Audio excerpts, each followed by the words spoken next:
I usually talk to you about political things, about matters of civil government, Christian relationship to government, that type of thing. My book continues to do good on the doctrine. It sold tens of thousands of copies. It just went to Zimbabwe, believe it or not. Two magistrates there, part of their parliament, read the book, they loved it, and they purchased one, so everybody in their parliament is now reading the Doctrine of the Lesser Magistrate in Zimbabwe. So that's pretty exciting. We have this petition I want to mention to you about. We're demanding of Governor Walker that he interpose for the preborn, rather than continue to sit around waiting for the judiciary to undo their wicked court opinion. So please take time to sign that while you're here.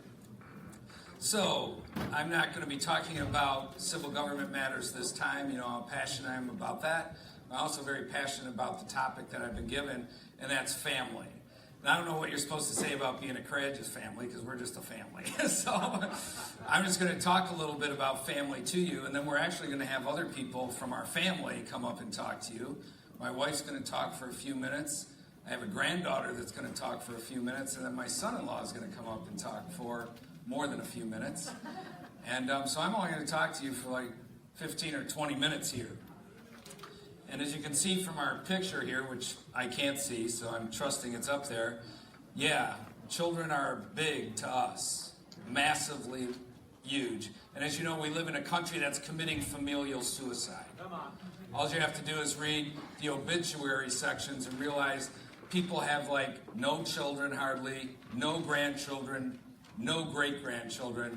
The whole West is committing familial suicide because we're abrogating the created order of God regarding having children. When me and my wife married, we had 2 children right away, and we were like, bam, bam. And I told my wife, I said, okay, well, I'm getting a vasectomy because if we have any more kids, I'm either going to go insane or we're going to be broke the rest of our life. And she's like, oh, no, I want to have more kids, blah, blah, blah. Well, she went along with it. And I went in and got a vasectomy. And it was a miracle how the doctor was.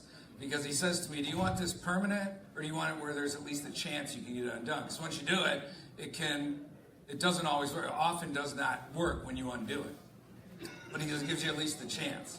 And I said, oh, no, this is permanent. I'm never undoing this.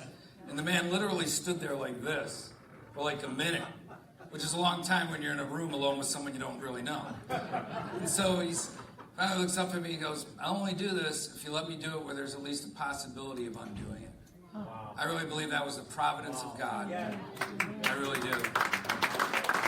Because as I continued in the faith, I saw that God had a different view of children than I did. And that the church does, and that our nation does. And so I was able to get it undone, and there's 10 years between our second and our third child. It was the greatest investment of our life. We ended up with 9 more children. So we had 11 altogether. Amen?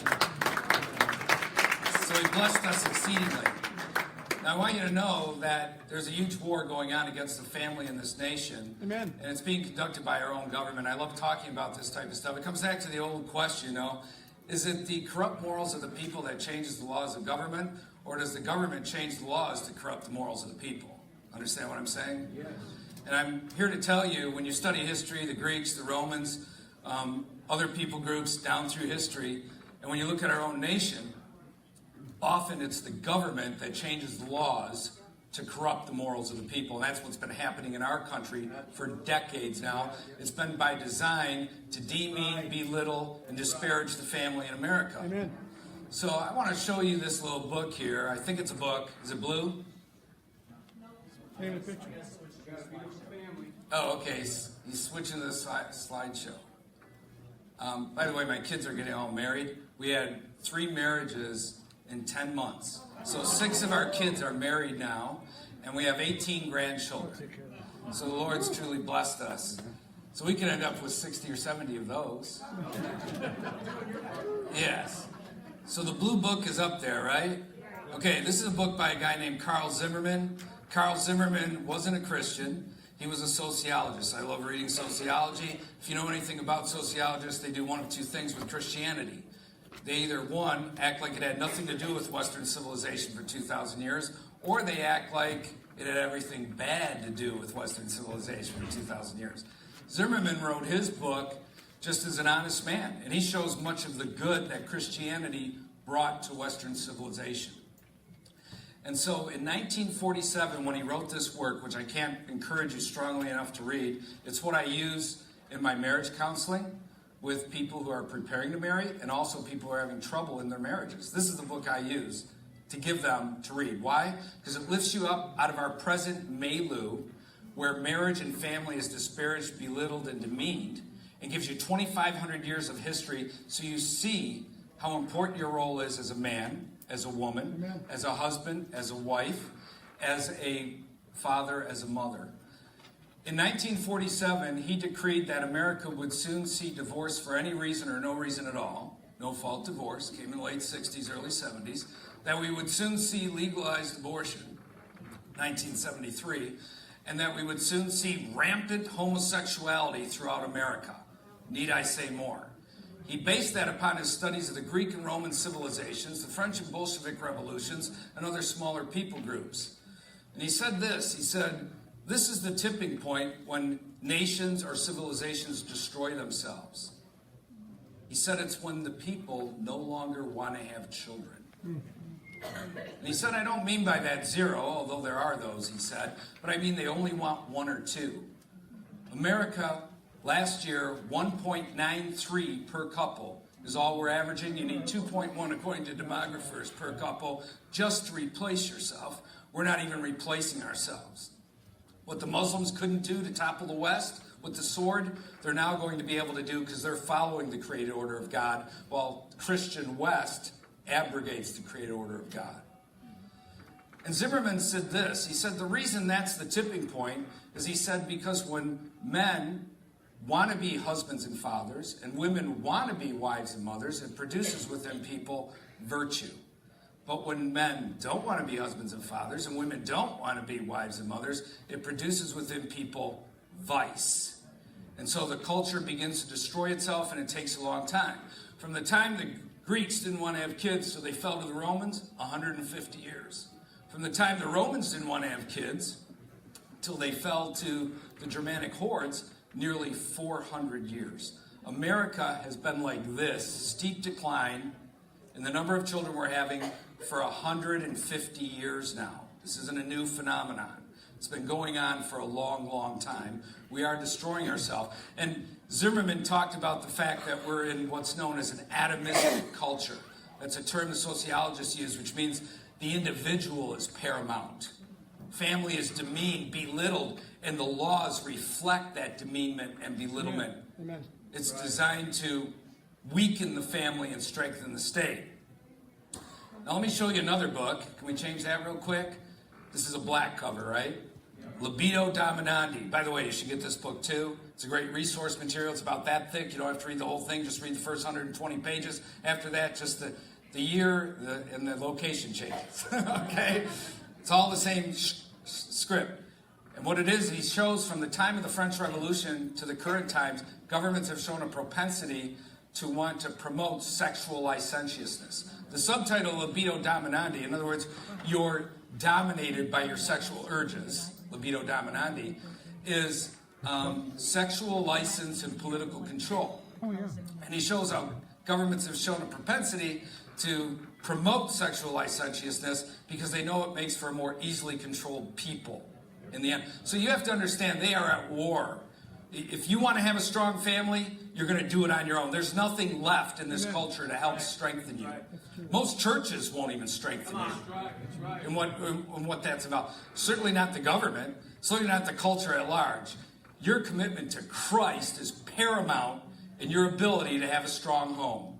To keep your relationship with your wife or your husband, whatever the case may be, strong. Hugely important, and I want to encourage you in that. Now, there's a couple quotes I want to share with you regarding libido dominandi. One is by Aldous Huxley. Aldous Huxley said this. He said, as political and economic freedom diminishes, sexual freedom tends... Is he gone? Or is he able to change that? Okay, because I got this up there. So he's busy. We don't have a little flicker thing. So we're stuck doing this. As political and economic freedom diminishes, sexual freedom tends compensatingly to increase. Huxley said this back in the 1930s in his book, The Brave New World. And the dictator, unless he needs cannon fodder and families with which to colonize empty or conquered territories, will do well to encourage that freedom. This is the thinking of governments. They want to promote sexual licentiousness amongst the people. The next one, John Taylor Gatto, I encourage you to read anything he's written on education.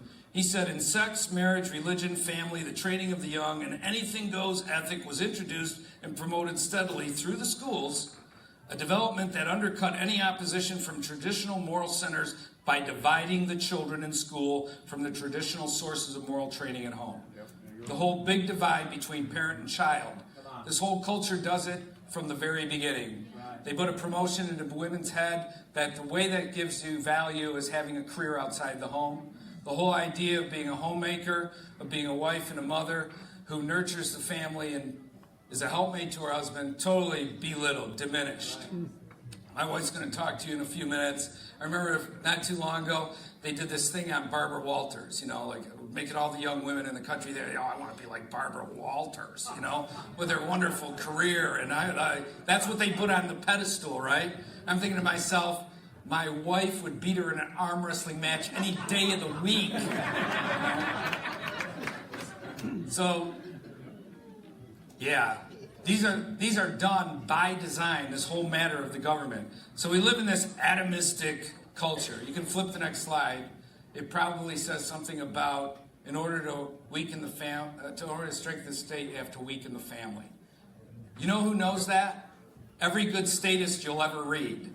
I read leftists, and they all say this. They hate the family. They call it things like the concentration camp. That's what they are wicked. They're evil people who want to destroy anything that has even the semblance of Christianity attached to it. They're at war with Christ. So anyways, getting back to this Zimmerman guy, because his thing is so awesome. If you want to understand that they're at war with the family, what are the three great intents of marriage? Indissolubility, fidelity, and children, right? Indissolubility. Marriage is till death do us part. Look what they've done with that. Serial marriers everywhere, People just, I'm not happy. And we even created Christians who, this is their theology. God wants me happy. I'm not happy in my marriage. So clearly, God thinks it's okay that I get divorced. I've run into that as a minister so many times. It's nauseating. And most ministers aid and abet it. Amen. That's the sad thing about it. Secondly, fidelity. In other words, you only have sexual relations with your spouse. You don't try to win the affection of any other. Well, we've actually decriminalized adultery. No one's charged with adultery in America. That's laughed at.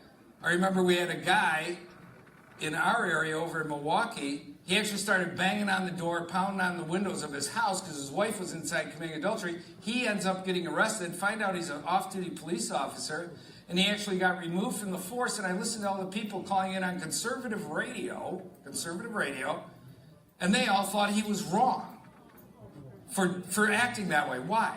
Because we live in this atomistic culture where the individual is paramount. You put yourself before everyone else.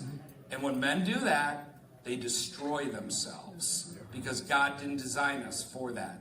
And the third thing is children. And like I didn't want to have kids. I shared my little thing with you. I have learned so much.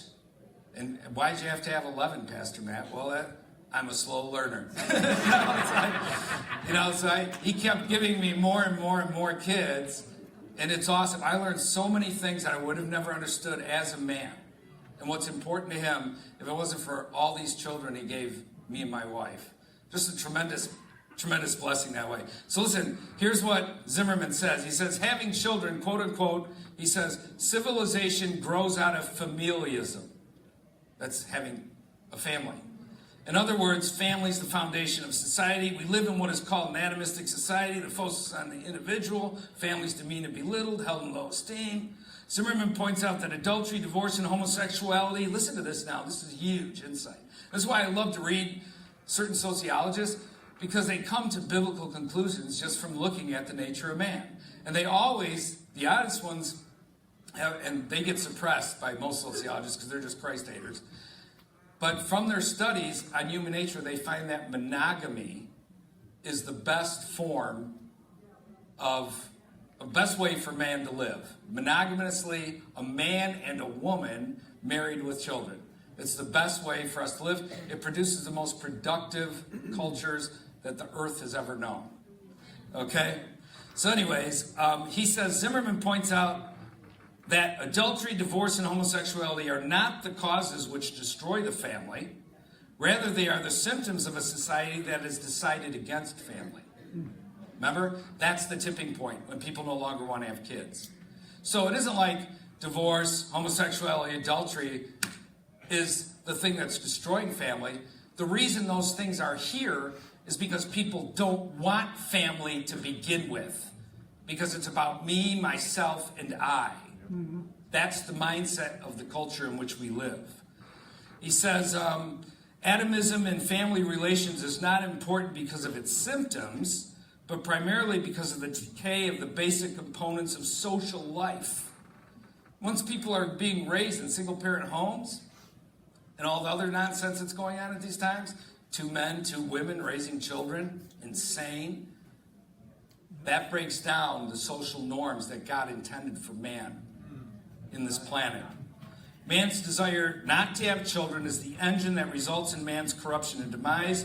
Man's focus on the individual becomes the very thing that destroys him. Zimmerman then quotes Marcus Aurelius, who said, quote, "That which is not good for the beehive is not good for the bee."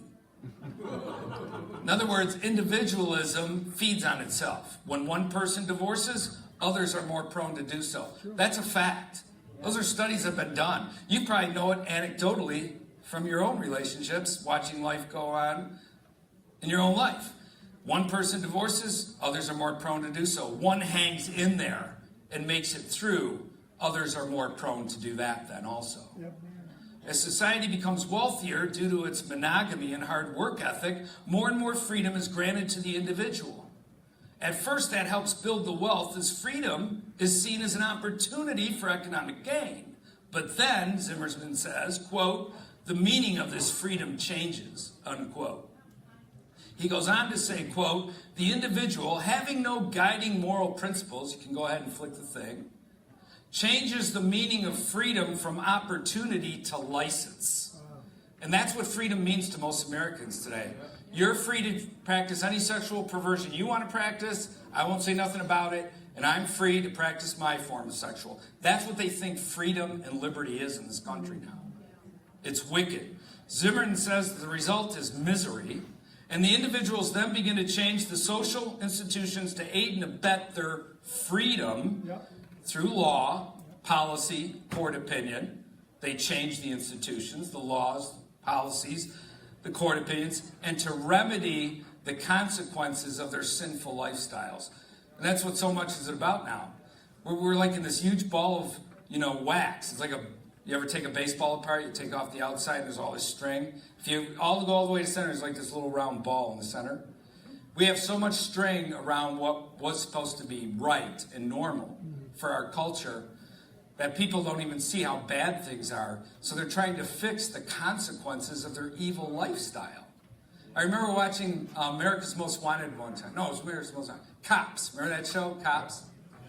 And this guy goes in, the cops come in, and the mother's all distraught. "Oh, my husband and my son, they're in the bedroom, they're fighting. And, oh, it's just an awful thing." So, the camera goes in, and they march in like this. And the father and son are rolling around the ground, teenage boy, 16 years old, and the cops break him apart. And the whole time, the mother's saying, "I don't know what happened. He used to be such a good boy. And now look at him." And the whole time, the camera's panning around the room. It's got the most audacious rock and roll posters. This kid's feeding on filth, on garbage, and she doesn't get it. While there's now this consequence of her son and her husband rolling around in the ground. Understand? And that's what we have a whole culture full of right now. And it's insane. So I want to encourage you about a few things here. How much time do I got? I didn't even notice you over there. 2 minutes? Okay, let me cut to the chase. One is, do this. Educate your children yourselves. Yep. Don't let your children think that they need them to succeed. Come alongside your children. Help them in what God's given them to do. College is way oversold. Amen. And there are times where it's okay to go or whatever, you need to go, but most of the time you don't need to go. You got some self-initiative, you got an older person to help you along, you'll do just fine, right? So anyways, we love to go out to the universities, and we homeschool our kids. And I run into this all the time at the university. Somebody comes up, I have my kids with me, and they're like, why aren't you in school? And my kids will say, oh, I'm homeschooled. And then they say, oh, you're homeschooled. Your parents just want to brainwash you, you know? So I've learned over the years that it's often good to ask a question when someone's acting dopey like that. And so I ask them the same question every time. I say, oh, well, let me ask you something. Do you think education's comprehensive or selective? And they're kind of like, you know, never thought of this before. And so I go, well, after 5 or 6 seconds, you know, I'm gracious. I say, well, let me tell you, I think education is not comprehensive, but selective. And to prove it to you, you can go to the library right here on campus, walk in and have that overwhelming feeling that I could spend the rest of my life just in this one library and not read all the books in this one library, let alone all the libraries of the world. Hence, education is not comprehensive, it's selective. And now the only question is, who's going to select what my children learn? Their mother and I, or the state? You know? And we're like 80% of them, amen. For like 80% of them, it's like light bulb, you know, light bulb. It goes on, you know, Despicable Me. My kids watch silly movies. Light bulb, and they're like, okay, it changes the whole dynamic of the conversation. They like, okay, this guy has rational reasons for why he's doing what he's doing, and they put down their stereo. I always tell people, when you go to university, one of the biggest things you're doing is de-goblinizing yourself. Because as much as they say, judge not lest you be judged, they're judging you all the time. They get you totally stereotyped, and you have to spend time with them in order to de-goblinize yourself. So, I'm 57, and I just lost my train of thought staying in a room full of people that I'm speaking to. But whatever I was going to say was really, really good. Whatever it was. So I'm going to let my wife come up at this point, and she's going to say something. I have no idea what it is. We don't choreograph this or anything like that. My wife, when I married her, when I asked her father if I could marry her, I thought he was a very wise man because he knew I had nothing. I was extremely poor, inner city of Detroit. I go to him to ask her hand in marriage, and here's what he said to me. He said, now he escaped from Hungary in '56 during the revolt against the communists. So I only have one requirement for any man who marries one of my daughters. And I'm thinking to myself, I'm doomed. What's it going to be? You got to have a house, $10,000 in the bank, you know, and all that. And he went on to say, and that is that ye love the Lord their God with all their heart, mind, soul, and strength. That's a wise man.